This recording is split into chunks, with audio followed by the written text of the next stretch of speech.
Ancora 4 anni sul miglio per questa quarta dall'Arcoveggio con 7 concorrenti al via.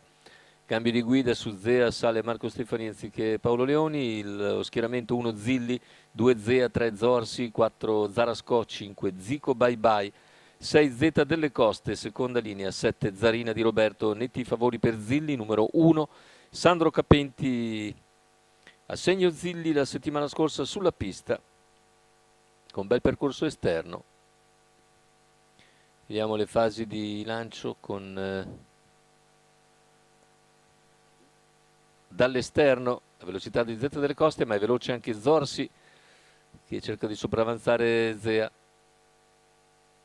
Partito piano come sempre Zilli, intanto Zea in vantaggio, insiste Zeta delle Coste che va all'attacco dopo i primi 200 di gara.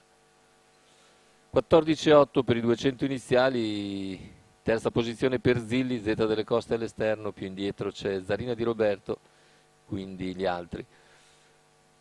Cavalli al completamento dei 400 con Zea che va via di Lena, comunque completa in 29,9 i primi 400 metri di gara. Zeta delle Coste all'esterno, si trascina Zilli, alla corda c'è Zorsi, poi Zarina di Roberto, ancora Zico Bye Bye e Zarascò che aveva avuto problemi.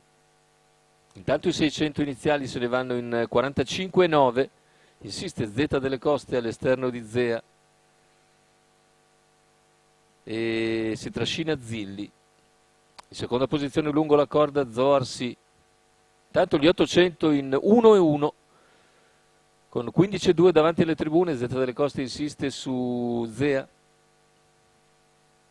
Vale a metà della penultima piegata con Zeta delle Coste che attacca ancora Zea all'altezza del chilometro in 1,16,5.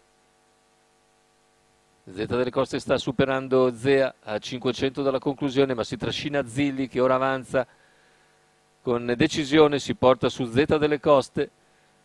400 al palo con Zeta delle Coste in vantaggio, Zilli che attacca, Zarina di Roberto che avanza, più indietro Zea e Zorsi, cerca di progredire anche Zarascò, intanto completamento della curva finale con Zilli in vantaggio su Zeta delle Coste e Zarina di Roberto, completamento della piegata, ingresso addirittura d'arrivo, Zilli in vantaggio su Zeta delle Coste che prova ancora la rivalsa interna, centropista Zarina di Roberto, finale con Zilli che viene a concludere e vince nettamente, secondo posto ancora per una ottima Zeta delle Coste che precede Zarina di Roberto. 30 a chiudere, 30 anche il penultimo quarto, un minuto per l'ultimo giro, 1.15.4 la media conclusiva.